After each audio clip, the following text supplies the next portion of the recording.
Hello and welcome to the YouTube channel of Rouse Academy for Competitive Exams. And I, Pragya Pandey, welcome you all to our very special series of Prelims 2023 Targeted Current Affairs series. As you all know, इसके पहले भी हम दो series को discuss कर चुके हैं and this is the series number 3. अगर आपने अभी तक उन सीरीज को नहीं देखा है सो मेक श्योर आप उनसे रिलेटेड जितना भी इंफॉर्मेशन उसको कवर कर लें. आपको आई बटन में पूरी की पूरी लिस्ट यहाँ पर मिल जाएगी. So without wasting any time let's see आज हम कौन से टॉपिक कवर करने वाले हैं. तो ये सारे टॉपिक जो आपको स्क्रीन पर दिखाई दे रहे हैं, सबसे पहले बात करेंगे रोगन और संजनी पैनल की, stream Anuraksha project, Suez space and Subhash, Indian tank turtle, cyclopean wall, Asiatic caracal, Kangra miniature painting, Mata ni pachedi, Pithora painting, Patan Patola dupatta and agate bowl. And last topic will be today for blue bugging. So these are the topics जो आज हम यहाँ पर discuss करने वाले हैं. So stay with me and I will make sure कि इससे बाहर कोई भी करंट अफेयर्स का क्वेश्चन आपके प्रीलिम्स में ना आए. चलिए देख लेते हैं सबसे पहले क्वेश्चन के बारे में. आपको यहाँ पर एक बड़ी सुंदर सी पेंटिंग दिखाई दे रही होगी. देखिए हुआ क्या है, रिसेंटली अगर हम बात करें तो जो हमारे प्राइम मिनिस्टर है उन्होंने क्या करा, अपने जो क्वाड कलीग्स हैं, क्वाड समिट के टाइम पे इन्होंने क्या करा, अपने बहुत सारे जो इनके कॉलीग्स रहे हैं उनको पेंटिंग्स यहाँ पर गिफ्ट करी हैं, अलग अलग टाइप की चीजें यहाँ पर दी हैं. जिसमें एक सबसे फेमस पेंटिंग जो निकल के आ जाती है, एक बॉक्स यहाँ पर निकल के आ जाता है जो इन्होंने अपने counter part Japanese counter part फुजिमा किशिदगा को यहाँ पर दिया था. एक हैंड क्राफ्टेड, एक हैंडली कार्व्ड एक बॉक्स यहाँ पर इन्होंने दिया जिसके ऊपर ये रोगन पेंटिंग यहाँ पर बनी हुई है. यही नहीं, रोगन पेंटिंग बार बार न्यूज में आई है क्योंकि आपको याद हो तो 2014 का वो टाइम है जब बराक ओबामा को भी इस तरीके की पेंटिंग दी गई थी. इसके अलावा अगर आप बात करेंगे तो जो क्वीन है of the kingdom of Denmark, Margrethe second, इनको भी ये पेंटिंग यहाँ पर प्रधानमंत्री श्री नरेंद्र मोदी के द्वारा गिफ्ट की गई थी. और इसी की वजह से, इसकी एक यूनिकनेस की वजह से ये बार बार हमारे करंट अफेयर्स का पार्ट बन जाती है. चलिए तो पहला सेक्शन अगर हम यहाँ पर बात करने की कोशिश करें रोगन पेंटिंग के बारे में, तो देखिए ये जो शब्द है रोगन, इसका मतलब होता है ऑयल. अब आप इसको कैसे याद रखेंगे, आपने बहुत अच्छे से कई बार एडवर्टीजमेंट में देखा होगा ना, Rogan Badam Shirin, that oil that comes. वहीं से आपको याद रखना है कि रोगन का मतलब होता है ऑयल. ओके, पर्शियन लैंग्वेज में रोगन को ऑयल के नाम से जाना जाता है और माना जाता है कि आज से पर्शिया में इसका ओरिजिन हुआ था और ये पर्शिया के रास्ते से चलता हुआ भारत में आया और भारत में कच्छ में लगभग 300 साल पहले इसका यहाँ पर इमरजेंस हुआ. वहीं पर कच्छ की एक फैमिली है जिन्हें हम खत्री फैमिली के नाम से जानते हैं, जिनके बहुत सारे, जिन्होंने वर्ल्ड रिकॉर्ड्स भी यहाँ पर क्रिएट किए हैं. ये निरोना विलेज गुजरात में एक लौती ऐसी कम्युनिटी, एक इलौता ऐसा घर बन जाता है जो इस रेयर आर्ट को अभी तक संभाले हुए है. चलिए आगे अगर हम बात करें तो रोगन की बात करते हैं तो एक तरीके का टेक्सटाइल पेंटिंग होता है जिसका यूज किया जाता है. बहुत सारे रिच और ब्राइट कलर्स को यहाँ पर लिया जाता है. ट्रिग्नोमेट्री आपको देखने मिलेगी, जियोमेट्रिक शेप्स आपको यहाँ पर देखने के लिए मिलेंगे, जैसे कि आप इस प्रीवियस पेंटिंग में देख सकते हैं.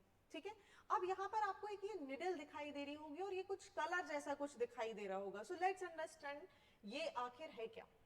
चलिए यहां पर अगर हम बात करें तो इसमें ये जो रॉड यूज की जाती है, जो रॉड अभी आपने पिक्चर में देखी, ऐसा मेक श्योर किया जाता है कि इस रॉड को कपड़े से टच किए बिना बिल्कुल एयर में इस तरीके से पेंट किया जाता है कि कभी भी ये जो रॉड होती है ये फैब्रिक के टच में नहीं आती. और इस बात का ध्यान रखते हैं कौन, जो आर्टिशियंस होते हैं, जो पेंटर्स होते हैं, जो यहाँ पे क्राफ्ट करते हैं डिजाइन को, वो इस बात को बहुत अच्छे से ध्यान रखते हैं. सो नाउ द क्वेश्चंस कम कि आखिर ये जो मिक्स है, ये जो तैयार किया जाता है, ये कहाँ से आता है. देखिए ये जो कैस्टर पेस्ट है इसको बनाया जाता है कैस्टर पेस्ट से, जो कि नेचुरल कलर्स यहाँ पर निकाले जाते हैं और साथ ही एक पतली पतली धागे के जैसे यहाँ पर बनाकर इसको चलाया जाता है. ठीक है, जिस स्टाइलस से इसको चलाया जाता है उसे यूजुअली कलम बोला जाता है. एक मेटल रॉड होती है जिसको मैंने आपको बताया, जो कभी भी उस फैब्रिक के कांटेक्ट में नहीं आती है. ठीक है, अब होता क्या है, जैसे मान के चलिए एक साइड पर यहाँ पर ड्रॉ कर दिया, एक साइड पे यहाँ पे मेटल रॉड का यूज करके इमेज ड्रॉ कर दिया, यहाँ पे पैटर्न बना दिया, फिर यहाँ पर फैब्रिक को इस तरीके से पलटा दिया जाता, फोल्ड कर दिया जाता ताकि एक मिरर इमेज का रिफ्लेक्शन यहाँ पर दिखाई दे. So this is also one of the very important thing about this painting. तो ये आप कुछ पॉइंट्स है जो याद रखेंगे. चलिए आगे चले तो आपको यहाँ पर एक बहुत सुंदर सा इमेज दिखाई दे रहा होगा, इसे बोला जाता है सांची पैनल. ठीक है, इसको गिफ्ट किया था प्रधानमंत्री मोदी ने टू जो बाइडेन. ठीक है, याद रखिए जो भी इंपॉर्टेंट चीजें इन्हें दे दी जाती हैं, कई बार भारत के आर्ट और आर्किटेक्चर हेरिटेज का बहुत इंपॉर्टेंट पार्ट होती है, इसीलिए महत्वपूर्ण हो जाता है कि आप प्रीलिम्स में इसको बिल्कुल भी नजरअंदाज ना करें. चलिए इसकी बात करें यहाँ पर तो देखिए ये जो पूरा पैनल है ये किसको दिया जाता है, जो बाइडेन को दिया गया. होता क्या है, ये जो आप इमेज यहाँ पर देख रहे हैं, ठीक है, इसको यहाँ पर दिया गया है और ये जो इमेज है ना, इसको याद रखिए ये ठकुरानी घाट की है. बहुत ही ज्यादा महत्वपूर्ण, आपसे सीधा सवाल पूछा जा सकता है कि famous Thakurani Ghat which was recently in the news, ये कहां पर लोकेटेड है. तो याद रखिएगा ये हमारी जो होली रिवर यमुना है गोकुल के पास, ये वहां पर सिचुएटेड है. चलिए बात कर लेते हैं सांची पैनल की. तो देखिए इसका ओरिजिनेशन अगर हम बात करें तो ये मथुरा वृंदावन में इसका ओरिजिनेशन हुआ था. माना जाता है जो श्री कृष्ण के डिवोटी जो प्रीस्ट हुआ करते थे वो एक पेपर को इस तरीके से काटते थे, एक पेपर को लेते थे, उसमें बहुत सारी डिजाइन्स बना के उसे काट दिया करते थे और रंगोली डालकर श्री कृष्ण की वर्शिप करने के लिए इसका इस्तेमाल किया जाता था.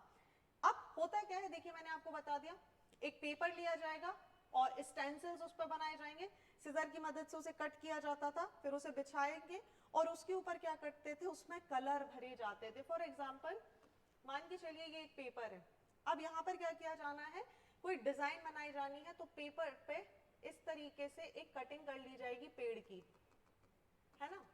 और जब ये कटिंग कर लेंगे तो आप देखेंगे उतनी उतनी जगह खाली रह जाएगी. अब ये कटिंग करने के बाद इसमें क्या किया जाता था, ड्राई कलर्स को रखा जाता था स्टेंसिल्स में and then they are lifted very carefully so that जो कलर्स यहाँ पे डाले गए हैं वो एज इट इज रहे. ठीक है, सो देख लीजिए ये एक स्टेंसिल्स है जिसको हाथ से काट के बनाया जाता है.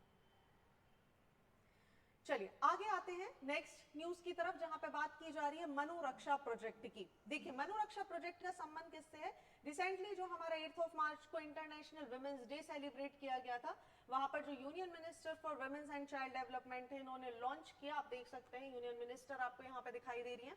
इन्होंने क्या किया, स्त्री मनुरक्षा प्रोजेक्ट यहाँ पर लॉन्च किया.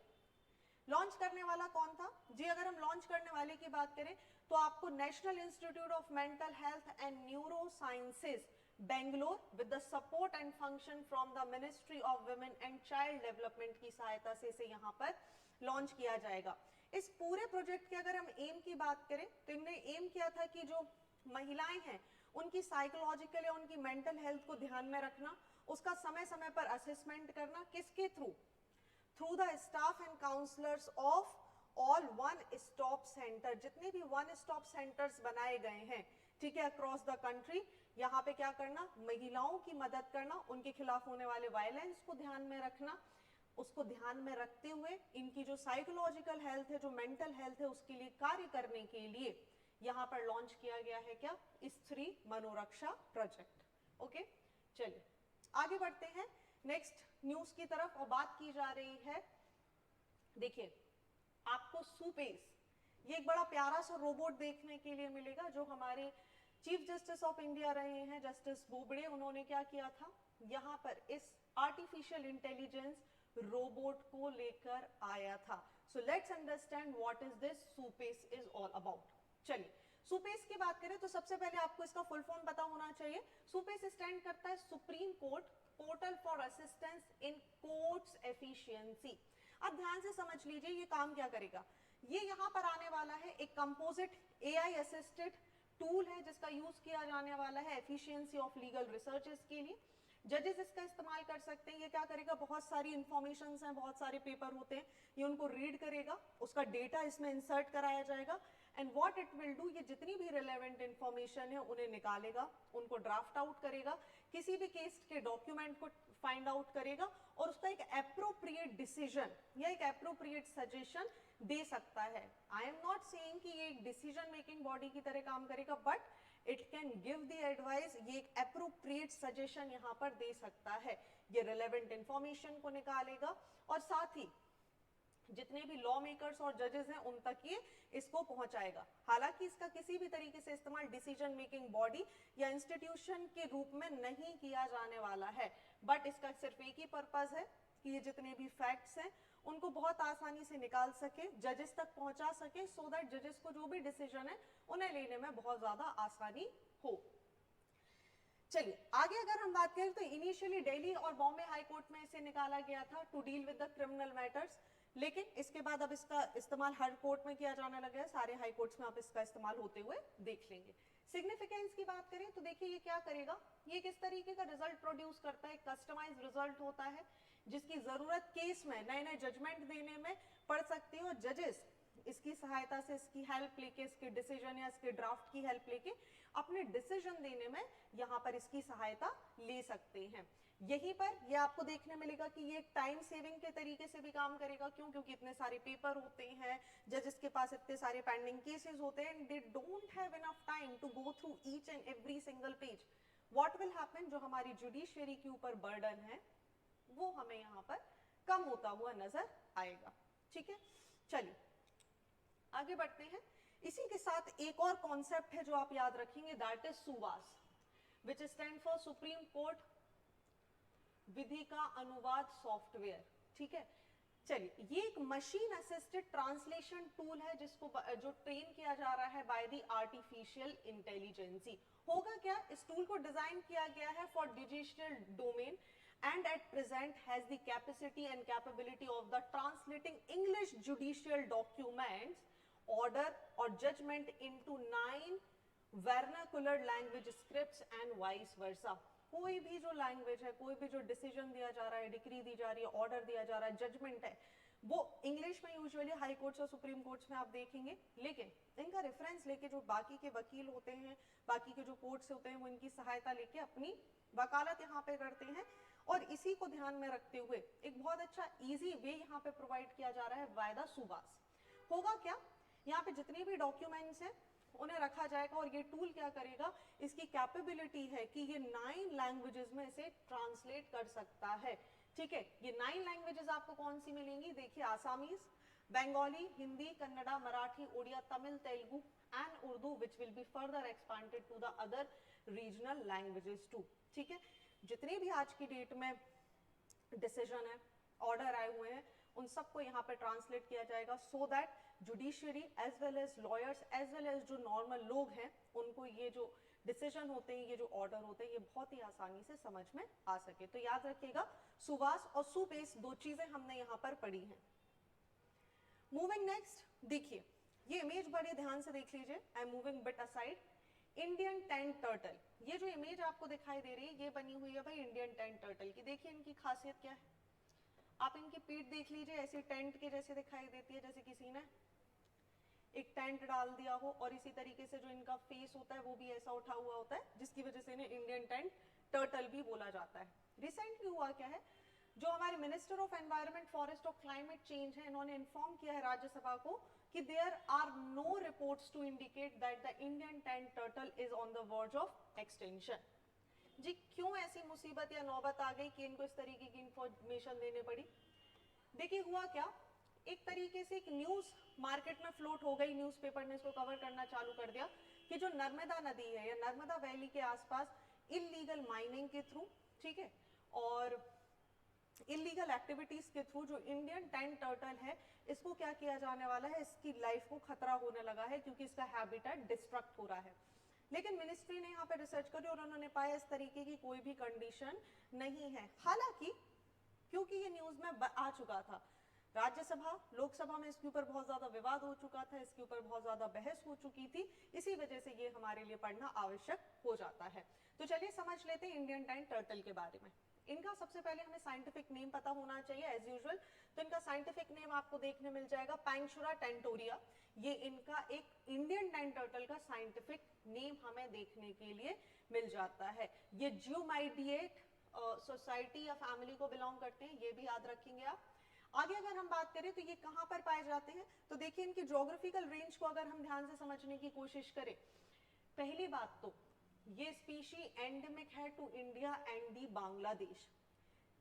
3 subspecies are recorded from India, जिनका नाम है, आप देखेंगे, PT tentoria, PT circumdata and PT flavirentre. ठीक है, ये तीनों नाम बहुत ही ज्यादा महत्वपूर्ण है, याद रखिए। पीटी टेंटोरिया की अगर हम बात करें तो पीटी टेंटोरिया हमें देखने मिल जाता है मेनली, अगर आप देखेंगे तो पेनिनसुलर इंडिया के आसपास देखने के लिए मिलेगा, विच मीन्स अगर हम पेनिनसुलर इंडिया की बात करें तो ये हमें उड़ीसा, महाराष्ट्र, आंध्र प्रदेश, असम और मध्य प्रदेश के क्षेत्रों में देखने के लिए मिल जाएगा। दूसरी जगह अगर हम टी सर्क्यूमिडेटा की बात करें तो ये हमें वेस्टर्न ट्रिब्यूटरीज जो हैं गंगा की, है ना, जो गुजरात की तरफ आपको देखने मिल जाएंगी, वहां पर मिलेगा। दैट मीन्स ये हमें राजस्थान, मध्य प्रदेश, उत्तर प्रदेश और गुजरात के आसपास के क्षेत्रों में देखने के लिए मिल जाएगा। एंड लास्टली फ्लेविरेंटर, ये यूजुअली हमें नदर्न ट्रिब्यूटरीज ऑफ गंगा के आसपास देखने मिलता है और स्पेशली उत्तर प्रदेश, बिहार, वेस्ट बंगाल और असम में हमें देखने के लिए मिलेगा। ऑलराइट, वहीं अगर हम इनकी कैरेक्टरिस्टिक्स या हैबिटेट की बात करें तो आपको हैबिटेट किसी भी स्पीशी का समझना इसीलिए जरूरी है क्योंकि आप समझ पाएंगे कि ये इस तरीके का स्ट्रक्चर या इस तरीके की डाइवर्सिटी जहां पे पाई जाएगी वहीं पर ये स्पीशीज आपको यूजुअली देखने के लिए मिलेंगी। तो क्या बोल रहे हैं, इट हैज एन ऑलिव और ब्राउनिश हेड, जो कि हम ऑलरेडी इमेज में देख चुके हैं, एक बार फिर से आपको दिखा देती हूं। Alright, with a red posticular spots, बिल्कुल clear. The males are smaller than the females in size and have longer and thicker tails. The Tentoria subspecies have a moderately small and pointed head that is shorter than the orbit. ठीक है, ये है इनका pointed head, ये जो आपको मैंने दिखाया था, ये pointed head हमें यहाँ पर देखने के लिए मिलेगा। Along with that, अगर हम इनके carapace की बात करें तो वो oval होता है, एलिवेटेड होता है, ऐसा हमने देखा भी बना हुआ है, with a distinct vertebral keel that is spiked and the plastron is tourniqueted anteriorly and notches posteriorly. Okay, तो ये हम यहाँ पर ऑलरेडी इमेज में देख चुके हैं। आगे अगर हम बात करें तो इनके हैबिटेट में इंक्लूड होता है स्टिल वाटर पूल्स होने चाहिए ऑन द रिवर साइड, एक स्लो रनिंग वाटर होना चाहिए near the running banks, these are active swimmers and are mainly herbivorous. साथ ही अगर हम बात करें तो ये आपको फ्रेश वाटर रिवर्स या स्वाम्स के आसपास देखने के लिए मिल जाते हैं। अगर हम इनके थ्रेट्स की बात करें, so due to the attractive appearance of the species they are illegally traded in the pet market, और लोग इनको खरीदते हैं और इलीगली इनको बेचते हैं। अगर हम इनके स्टेटस की बात करें तो देखिए कंजर्वेशन स्टेटस में IUCN की लीस्ट कंसर्न लिस्ट का ये पार्ट बन जाते हैं। वाइल्ड लाइफ प्रोटेक्शन एक्ट की बात करें 1972 के शेड्यूल 1 का ये पार्ट बन जाते हैं और साइट्स के अपेंडिक्स 2 का ये पार्ट हमें देखने के लिए मिलते हैं। चलिए, इसी के साथ हमें वाइल्ड लाइफ प्रोटेक्शन एक्ट भी पता होना चाहिए क्योंकि बार बार स्पीशीज हमारे सामने आ रही हैं और हम इनके IUCN और स्टेटस की बात करते हैं, तो इट इज वेरी इंपॉर्टेंट कि हमें पता हो कि वाइल्ड लाइफ प्रोटेक्शन एक्ट आखिर होता क्या है।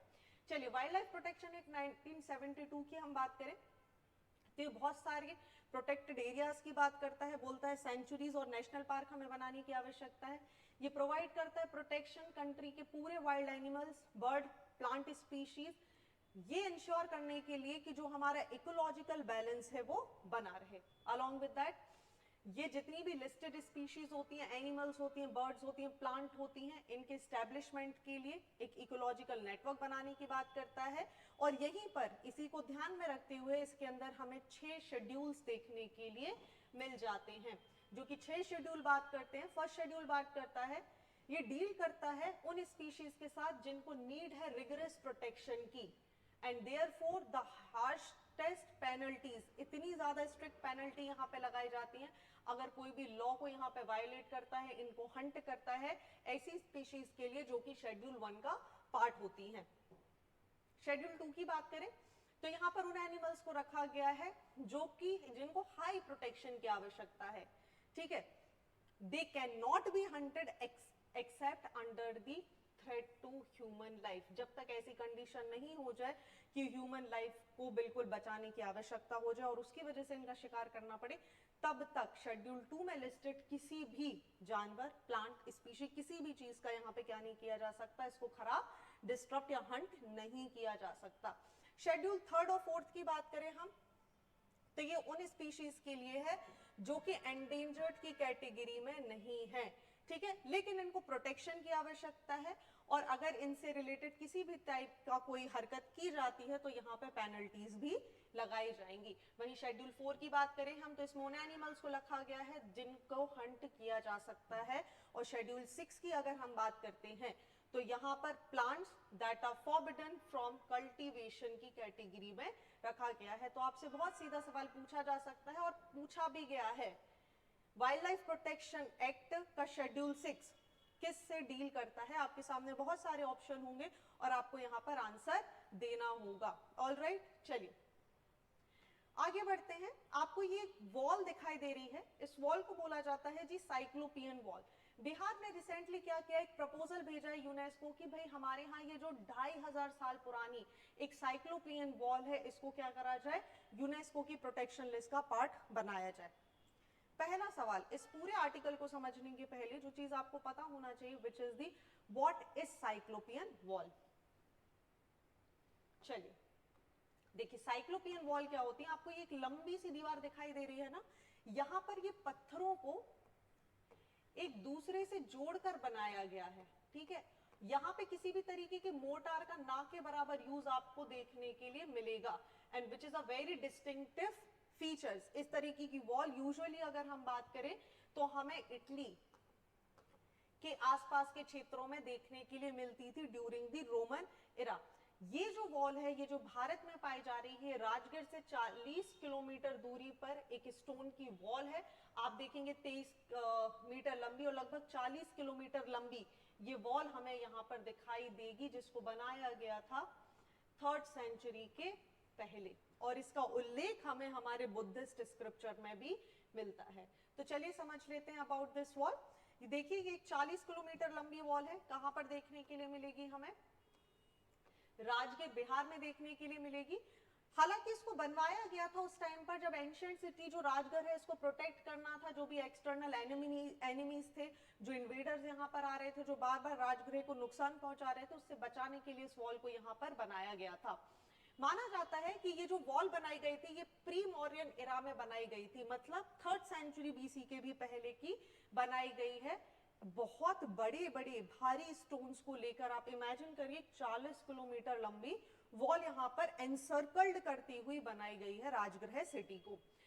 माना जाता है कि ये जो साइक्लोपियन वॉल है राजगृह की, ये बिल्कुल सिमिलर है frontiers of the Roman Empire, जैसा मैंने आपको बताया था, that runs through Germany, UK and Northern Ireland, which was included in the UNESCO World Heritage List in 1987। और इसी की वजह से जो बिहार गवर्नमेंट है उन्होंने इसका रेफरेंस देते हुए बोला कि आप देखिए इंडिया में 3rd सेंचुरी बीसी के पहले की ये एक वॉल यहाँ पर पाई जा रही है जो कि बिल्कुल सिमिलर है उस साइक्लोपियन वॉल की जो कहां पर देखने मिलेगी आपको, यूके, जर्मनी और नदर्न आइलैंड्स में देखने के लिए मिलेगी, ठीक है। आगे अगर हम बात करें तो इसको इरेक्ट किया गया है by the rulers of Brihadratha रावनी dynasty using massive undressed stone and walls are also mentioned in the Buddhist work, ठीक है। तो यहां से आपको बहुत ही महत्वपूर्ण क्वेश्चन देखने के लिए मिल सकता है कि इसको बनवाने वाले कौन थे, इसको इरेक्ट करवाने वाले कौन थे, तो ये है हमारे बृहद्रथ रावनी डायनेस्टी। इस तरीके की वॉल की अगर हम बात करें तो देखिए यहाँ पर बहुत सारे लाइमस्टोन्स बोल्डर्स का यूज किया जाता है।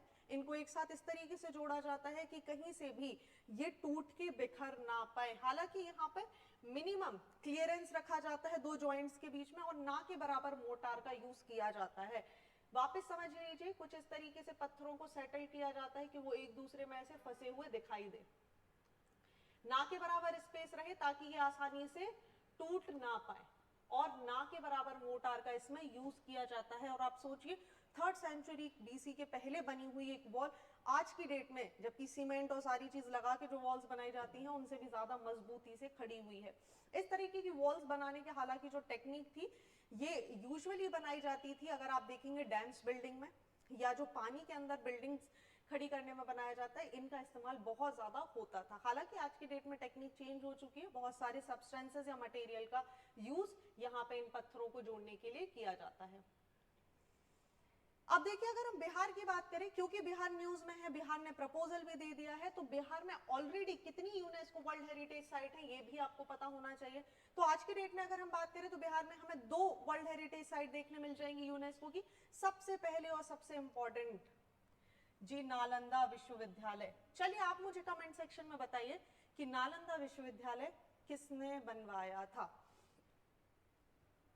ये यूनेस्को की वर्ल्ड हेरिटेज लिस्ट में आएगा 2002 में, ठीक है। वहीं इसके अलावा जो दूसरी साइट हमें देखने के लिए मिल जाएगी that is the Mahabodhi temple of बोध गया। तो ये दोनों आप याद रखेंगे यूनेस्को वर्ल्ड हेरिटेज साइट का पार्ट है। कहां से? बिहार से। ओके, और आप भूलिएगा नहीं, आपको मुझे कमेंट सेक्शन में बताना है अबाउट दी नालंदा यूनिवर्सिटी। साथ ही आप ये भी बताएंगे कि नालंदा यूनिवर्सिटी पे कितनी बार अटैक हुए और किसने इन अटैक्स को किया है। अलॉन्ग विद दैट आप मुझे ये भी बताएंगे कि बोधि ट्री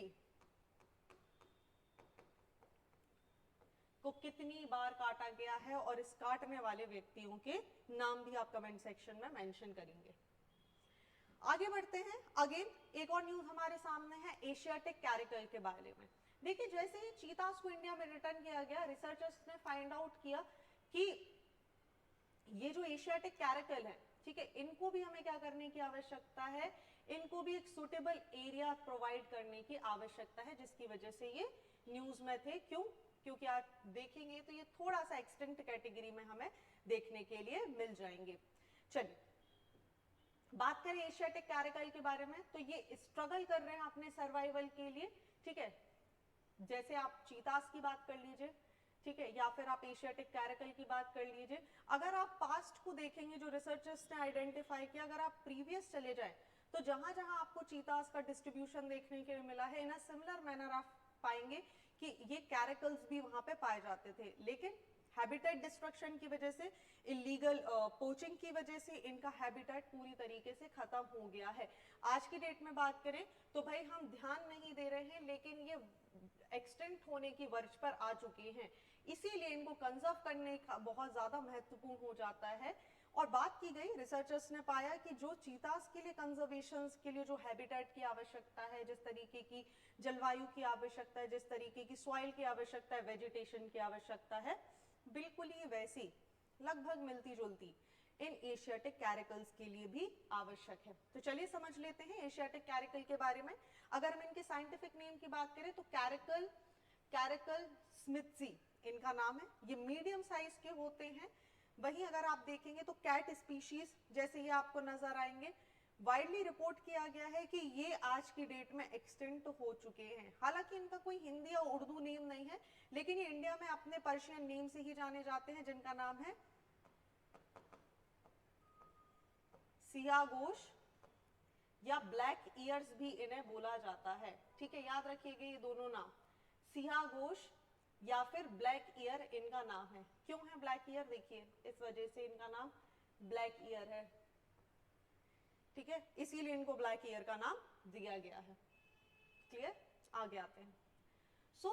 अगर हम बात करें तो ऐसा माना जाता है, अगर हम इनके हिस्टोरिकल लिंकेज की बात करें तो ऐसा माना गया है कि जो फिरोज शाह तुगलक हैं, they had many of them in his hunting establishment.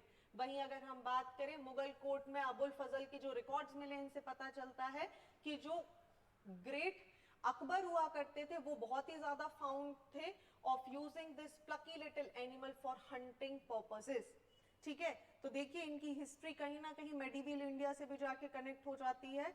Now you got it कि क्यों किसी भी टॉपिक को हमें इतनी डिटेल में पढ़ने की आवश्यकता है, क्योंकि आपके लिए लगेगा कि भाई ये टॉपिक तो छोटा ही सा है, हम इसे इग्नोर कर देते हैं, लेकिन यूपीएससी को इसकी महत्वपूर्णता पता है, ठीक है। चलिए इनके हैबिटेट की आज की डेट में बात करें तो राजस्थान, गुजरात, मध्य प्रदेश, हरियाणा, उत्तर प्रदेश और महाराष्ट्र जैसी जगहों पर आपको देखने मिलेंगे। इंडिया के अलावा अगर हम देखें तो ये बहुत सारी कंट्रीज में देखने मिलते हैं, Africa, middle east, central and south Asia. वहीं अगर हम इनकी प्रोटेक्शन स्टेटस की बात करें तो देखिए IUCN की रेड लिस्ट का पार्ट है ये। IUCN की रेड लिस्ट में इनको लीस्ट कंसर्न बोला गया है। वहीं हम वाइल्ड लाइफ प्रोटेक्शन एक्ट 1972 की बात करें तो इन्हें शेड्यूल 1 की कैटेगरी में डाला गया है। और अभी मैंने आपको बताया था शेड्यूल 1 में कौन आते हैं, जिनको प्रोटेक्शन की बहुत ज्यादा आवश्यकता है और बोला जाता है कि इनके साथ आप क्या नहीं कर सकते, इनकी ना ही आप हंटिंग कर सकते हैं, इलीगल एक्टिविटीज अगर करते हो, वायलेशन करते हो किसी भी नियम का और पकड़े जाते हो तो इतनी ह्यूज पेनल्टी लेंगे कि बिल्कुल आप भूल जाएंगे कि आपको दोबारा ऐसा कोई भी कृत्य कभी करना है। ठीक है, वहीं अगर हम साइट्स की बात करें तो इनको अपेंडिक्स 1 का पार्ट यहाँ पर माना गया है। चलिए आगे बढ़ते हैं। काफी सुंदर सी पेंटिंग आपको यहाँ पर देखने मिलेंगी।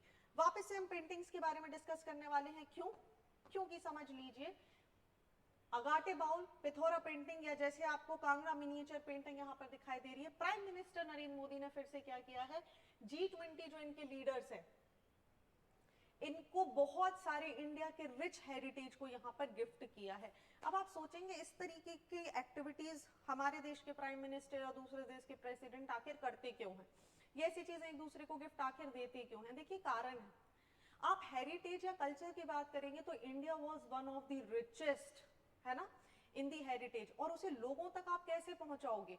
तो हमारे यहाँ के जो कंट्री हमारे लीडर्स होते हैं वो क्या करते हैं, इस तरीके की चीजें, ऐसी प्रीशियस चीजें इन लीडर्स को देते हैं सो दैट वो अपनी कंट्री में जब इसे ले जाएंगे तो वहां के लोगों को भी इसके बारे में पता चलेगा, जैसे हम यहाँ पर कवर कर रहे हैं। तो एक एक करके देख लेते हैं। पहले ये पेंटिंग आपको दिखाई दे रही है, एक मिनिएचर पेंटिंग होती है, छोटी सी पेंटिंग। मिनिएचर्स मतलब होता है जो छोटे छोटे से आर्ट्स होते हैं, ठीक है। मतलब फॉर एग्जाम्पल अगर मेरे पास ये पेन है और मैं आपको बोलूं आपको इसका मिनिएचर बनाना, तो आप बिल्कुल इतना छोटा सा पेन यहाँ पे बना देंगे। सो this is the miniature, right. चलिए, तो ये है कांगड़ा मिनिएचर पेंटिंग, समझ लेते हैं इसके बारे में। प्रधानमंत्री श्री मोदी ने क्या किया है, ये जो मिनिएचर पेंटिंग है इसे दिया है यूएस के प्रेसिडेंट जो बाइडेन को। Okay, give me a second.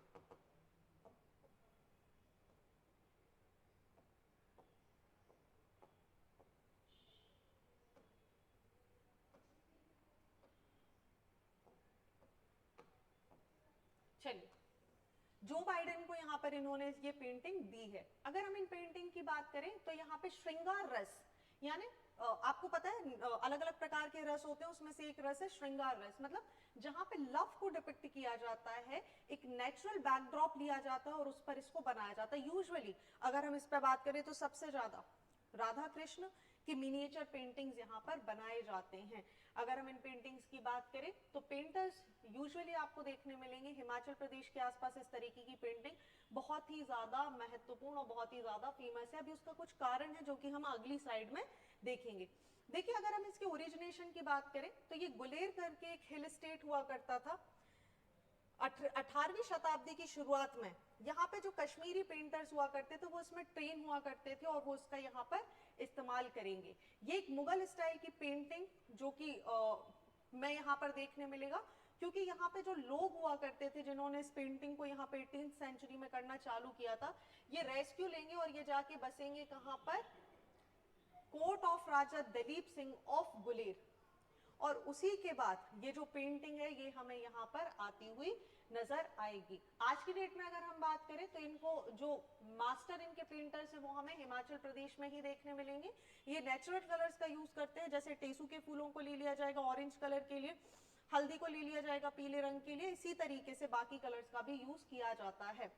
हालांकि जो इसका नाम है कांगड़ा स्टाइल वो इसको दिया गया है एक कारण से, बिकॉज ये स्टाइल लगभग पोर्ट्रे है या एक तरीके से आइडेंटिकल है उस स्टाइल की जो पोर्ट्रेट है राजा संसार चंद का। कांगड़ा में एक पेंटिंग बड़ी ज्यादा मशहूर है, एक पोर्ट्रेट है राजा संसार चंद का, उससे मिलती जुलती ये हमें दिखाई देती है, इसीलिए इसको एक नाम दे दिया गया है कांगड़ा स्टाइल ऑफ पेंटिंग। ठीक है, चलिए अगर हम आज की डेट में बात करें तो एक फैमिली है, जैसे हमने पढ़ा था पिछली एक स्लाइड में, रोगन पेंटिंग के लिए कि खत्री फैमिली फेमस है, वैसे ही एक फैमिली है नैनसुख फैमिली जो इसके लिए काफी ज्यादा जानी जाती है। बहुत सारे पहाड़ी पेंटर इसको पैट्रोनेज किया है। स्पेशली अगर हम पंजाब में बात करें तो महाराजा रंजीत सिंह के समय, जो कि एक सिख नोबिलिटी हुआ करते थे, 19th सेंचुरी में इसे बहुत ही ज्यादा प्रमोट किया गया, ठीक है, जिसकी वजह से मिनिएचर पेंटिंग आप देखेंगे कि इसके स्टाइल लगातार चेंज होते गए। आज के डेट में अगर हम बात करें तो बहुत सारी थीम पे ये चलती है। भागवत पुराण की थीम आपको देखने मिल जाएगी, ठीक है, रंगमाला इसमें देखने मिल जाएगी, नल और दमयंती की प्रेम की कहानियां यहाँ पर डिपिक्ट की जाती हैं। क्लियर? चलिए आगे बढ़ते हैं। ये ब्यूटीफुल सा इमेज आपको यहाँ पर दिखाई दे रहा होगा, इसको बोला जाता है मातानी बछड़ी। इसको गिफ्ट किया गया था by the prime minister to the UK prime minister Rishi Sunak. देखिए ये एक हैंडमेड टेक्सटाइल होता है जो कि गुजरात से बिलोंग करता है। यूजुअली इसका क्या किया जाता है, इसको जो देवी जी के मंदिर होते हैं, ठीक है, जो दुर्गा जी या देवी जी के मंदिर होते हैं वहां पर इन्हें ऑफर किया जाता है। अब देखिए यहाँ पे समझ लीजिए मातानी बछड़ी का जो गुजराती जो शब्द है इसका मतलब क्या होता है। माता आपको जैसे यूजुअली पता है, माता का मतलब होता है मदर या मदर गॉडेस, नी का मतलब होता है बिलोंगिंग टू, एंड पछड़ी का मतलब होता है बैकड्रॉप, मतलब वो बैकड्रॉप या वो चुनरी जो किसको बिलोंग करती है, जो देवी माता को या जो हमारी दुर्गा माता है उनको बिलोंग करती है, ठीक है। यहाँ पर क्या किया जाता है, गॉडेस को एक सेंट्रल फिगर के रूप में दिखाया जाता है और इस तरीके से डिजाइन किया जाता है कि वो अलग अलग चीजों को दिखाती है। जैसे यहाँ पर आप देखेंगे बहुत सारे जो देवता हैं वो माता का स्वागत कर रहे हैं, पीछे झंडा लेके दूसरे देवता माता के पीछे चल रहे हैं, वो माता का स्वागत किया जा रहा है। इसी तरीके से आप देखेंगे तो बहुत सारी नोमैडिक कम्युनिटीज होती हैं जो देवी माता को होमेज देने के लिए इस तरीके की डिजाइन्स को बनाते हैं। क्लियर? चलिए आगे बढ़ते हैं तो बात करेंगे पिथौरा पेंटिंग की। अब देखिए क्या है, जो ऑस्ट्रेलिया के प्राइम मिनिस्टर है एंथोनी एल्बनीज, इनको दिया गया है by the prime minister Modi. आप देखिए पिथौरा पेंटिंग बहुत ज्यादा फेमस है और बहुत ही ज्यादा न्यूज में रहती है, ठीक है। एक रिचुअलिस्टिक ट्राइबल फोक है जो आपको देखने मिलेंगे by the Rathwa artisan from छोटा उदयपुर इन गुजरात। इन्होंने इसको बनाया था, जिसको किसने दिया, प्राइम मिनिस्टर मोदी ने Australian prime minister Anthony Albanese को। चलिए बात कर लेते हैं पिथौरा पेंटिंग के बारे में। देखिए ये जो पेंटिंग है आप कहीं ना कहीं देखेंगे कि स्ट्राइकिंग फीचर है, एक रिजेम्बलेंस होता है एब्रोजिनल डॉट पेंटिंग्स जैसा from the indigenous communities of Australia. वो भी कुछ इसी तरीके की पेंटिंग करते थे। आप देखेंगे ऐसे छोटे छोटे छोटे छोटे डॉट्स आपको यहाँ पर देखने के लिए मिल जाएंगे और उसमें इन पेंटिंग्स को बनाया जाता है। यूजुअली पिथौरा पेंटिंग एक ट्राइबल पेंटिंग है जो इंडिया की बहुत सारी ट्राइब्स की अगर आप बात करेंगे वो इसको फॉलो करती हैं। चाहे आप भील्स की बात कर लें, नायक की बात कर लें, राठवास की बात कर लें या टाडी ट्राइब्स की बात कर लें, जो कि छोटा नागपुर, छोटा उदयपुर, मध्य प्रदेश के आसपास के रीजन में आपको देखने के लिए मिल जाएंगी। अब बात करते हैं जी पिथौरा, ये शब्द कहां से आया, ठीक है। सो जो पिथौरा पेंटिंग है, ये जो गॉड हैं ट्राइबल्स के पिथौरा या पिथौरा बाबा, उनके लिए ये डिनोट करती हुई पेंटिंग बनाई जाती है जिसे हम बोलते हैं पिथौरा पेंटिंग। वही जो आर्टिशियंस होते हैं जो इसको जो वेल ट्रेन्ड होते हैं इस पेंटिंग को बनाने के लिए, इनको बोला जाता है लखहरा। याद रखिएगा ये शब्द बहुत ही ज्यादा महत्वपूर्ण है। आगे अगर हम बात करें तो ये जो पेंटिंग्स हैं ये डिपिक्ट करते हैं बिल्कुल केव पेंटिंग। आपने कभी केव पेंटिंग्स को देखा हो या आप कभी भीमबेटका जैसी किसी जगह पर घूमने गए हो या आपने उदयगिरी वगैरह की कोई केव्स देखी हो तो आप पाएंगे बिल्कुल इसी तरीके के चित्र भी वहां पर बने हुए थे। सो ये जो वॉल पेंटिंग्स हैं आप देखेंगे इनके मेजर कैरेक्टर, आपको घोड़े दिखाई दे सकते हैं, आपको हाथी दिखाई दे सकते हैं, आपको अलग अलग टाइप की हिल्स यहाँ पर दिखाई देने लगेंगी। और आप अगर देखोगे तो जो बांधवगढ़ जैसी हिल जिनको माना जाता है लगभग 7 पहाड़ियों से घिरी हुई जगह, इस तरीके का एक पिक्चर जो कि गुजरात मध्य प्रदेश के बॉर्डर के आसपास की जितने भी एरियाज होते हैं लगभग वही डिपिक्शन इनकी पेंटिंग्स में आपको देखने के लिए मिलेंगे। अब लोग पिथौरा पेंटिंग आखिर करते क्यों हैं? देखिए ये बहुत ही ज्यादा ऑस्पिशियस और बहुत ही ज्यादा धार्मिक लोगों के इससे भावनाएं लगी हुई हैं। लोगों का मानना क्या है, जो ट्राइबल लोग होते हैं वो अपने किसी भी बहुत अच्छे ओकेजन पे पिथौरा पेंटिंग्स को घर के बाहर पेंट करवाते हैं। पेंट करवाने वालों का नाम आपको पता है क्या कहलाता है? लखहारा, ठीक है। क्यों पेंट करवाया जाता है? ताकि जो इनके गॉड हैं, जो पिथौरा गॉड है, वो इनको क्या करे? ब्लेसिंग दे। वही रूफ्ड गैलरी पर, वरांडास पर इनको बनाया जाता है। यूजुअली माना जाता है जो अनमैरिड गर्ल्स होती हैं वो जो वॉल्स होती हैं उनको तैयार करती हैं पिथौरा पेंटिंग के लिए। होता क्या है, यहाँ पर बहुत सारे कलर्स का यूज किया जाता है, काउ डंग्स को मिक्स किया जाता है, मड को मिक्स किया जाता है, उसको पूरा वॉल पे लगाया जाता है। बिल्कुल वर्ली पेंटिंग जैसा कुछ मिलता जुलता आपको यहाँ पर प्रतीत होगा। ठीक है, चलिए आगे बढ़ते हैं। ये दिख रहा है आपको एक बाउल, ये इसको बोला जाता है जी अगैटे बाउल। अगैटे बाउल की अगर हम बात करें तो ये सेमी प्रीशियस स्टोन से बना हुआ है, जिसको कहां से ढूंढा जाता है, कैल्कोसिडाइन सिलिका से ये बना हुआ होता है। आज की डेट में अगर हम बात करें तो अंडरग्राउंड माइंस है राजपीपला और रतनपुर के रिवर बेड्स में, वहां से ये देखने के लिए मिलता है। आप इसको देखेंगे तो ये बाउल बनाने की जो टेक्निक है, कला, ये बहुत ही ज्यादा यूनिक है, जिसको जनरेशन टू जनरेशन ट्रांसफर होती है। अगैटे बाउल्स का जो हम पहला एविडेंस देखेंगे ये हमें इंडस वैली सिविलाइजेशन से भी देखने के लिए मिला है। मतलब ये बहुत ही ज्यादा पुराना फीचर है, डिस्टिंक्टिव फीचर है।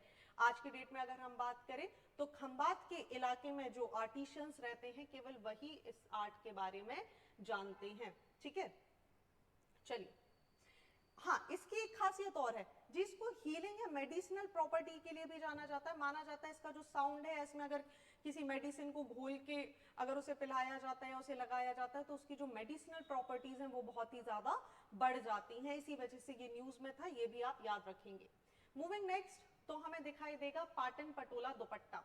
देखिए, प्राइम मिनिस्टर मोदी ने पाटन पटोला दुपट्टा जो एक स्कार्फ है वो Italian prime minister Giorgia Meloni को गिफ्ट किया था यहाँ पर।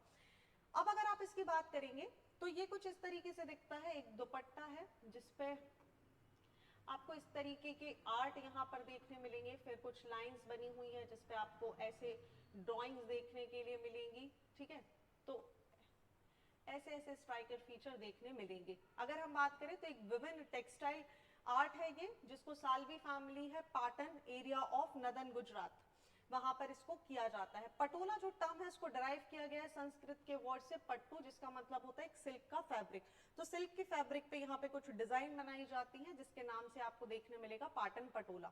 यहाँ पर एक कॉम्प्लेक्स मोटिव प्लेस किया जाता है दुपट्टे पे, जो इंस्पायर होते हैं रानी की वन। आपने देखा होगा पाटन गुजरात में रानी की वन बनी हुई है, बिल्कुल 11th सेंचुरी एडी में जिसको बनाया गया था। यूनेस्को की वर्ल्ड हेरिटेज साइट का पार्ट भी ये बन जाता है। और आप मुझे बताएंगे किस नोट पर, किस रुपए पर रानी की वन का साइन या सिंबल बना हुआ है। ठीक है, उससे इंस्पायर होकर ये पाटन पटोला दुपट्टा हमें देखने के लिए मिलता है। अलॉन्ग विद दैट इसको एक बॉक्स में रखा जाता है जिसे सडीली बॉक्स बोला जाता है, which in itself a decorative piece. एक बहुत ही सुंदर सा बॉक्स यहाँ पर बनाया जाता है जो कि इसी आर्ट से फेमस होता है। तो आपसे ये सवाल पूछा जा सकता है कि संडेली बॉक्स का संबंध किससे है। वही हम सडेली की बात करें तो एक हाईली स्किल्ड वुडन क्राफ्ट होता है जो कि आपको सूरत के आसपास के इलाकों में देखने के लिए मिलेगा। इसको क्या करा जाता है, ज्योमेट्रिकली कट किया जाता है। आपने कुछ बॉक्सेस देखे होंगे जिन पे आप हाथ लगाएंगे तो आपको ऐसा होगा कि हाँ भाई यू कैन फील इट। तो ये जो ज्योमेट्रिकली कट इन्हें किया जाता है वुडन बॉक्स को, बहुत सुंदर सुंदर इन पर डिजाइन बनाई जाती हैं। कई बार इनमें गोल्डन कलर्स का यूज किया जाता है इन ब्लॉक्स को भरने के लिए। इसे बोला जाता है सडेली बॉक्स। ओके, चलिए मूविंग नेक्स्ट, तो हमें एक बहुत ही महत्वपूर्ण न्यूज देखने मिलेगी which is about the blue bugging. Blue bugging आखिर होता क्या है? देखिए, विद इन 10 मीटर्स आपकी आजकल आप नोटिस करेंगे कि जब भी आप अपना फोन उठाएंगे या कोई भी डिवाइस उठाएंगे, यूजुअली आपके फोन या किसी भी डिवाइस का जो ब्लूटूथ है वो बाय डिफॉल्ट ऑन रहता है। रिजल्टेड इनटू व्हाट, अगर कोई व्यक्ति, कोई जो ऐसा साइबर क्राइम करने वाला है या कोई हैकर है, वो आपके फोन से अगर अपने ब्लूटूथ को कनेक्ट कर लेता है तो वो आपके फोन को हैक कर सकते हैं। आपकी जितनी भी इंपॉर्टेंट डेटा है उसको वो निकाल सकते हैं, उसको मॉडिफाई कर सकते हैं और आपको ऑथराइजेशन से अपने ही फोन से बाहर निकाला जा सकता है। तो ब्लू बगिंग आपको यहाँ पर समझ आ गया है क्या होता है। चलिए बाकी डिटेल देख लेते हैं। अगर हम इसके बैकग्राउंड की बात करें तो इंडिपेंडेंट सिक्योरिटी रिसर्चर एक थे मार्टिन हैरफोर्ड। ठीक है, इन्होंने बहुत इनिशियली 2004 में ब्लू बगिंग के कॉन्सेप्ट को बताया था। इन्होंने बोला था ये जो बग है ये एक तरीके का ब्लूटूथ में एक लूप होल की तरह है। ठीक है, लूप होल्स आप जानते हैं क्या है? किसी भी मान के चलिए एक वेबसाइट लॉन्च की गई है और बोला जा रहा है कि ये आपके सारे डेटा को प्रोटेक्ट करेगी और इससे कोई कनेक्ट नहीं कर सकता, लेकिन उसमें एक लूप होल निकल आता है उसकी किसी सॉफ्टवेयर में या इसकी किसी कोडिंग में।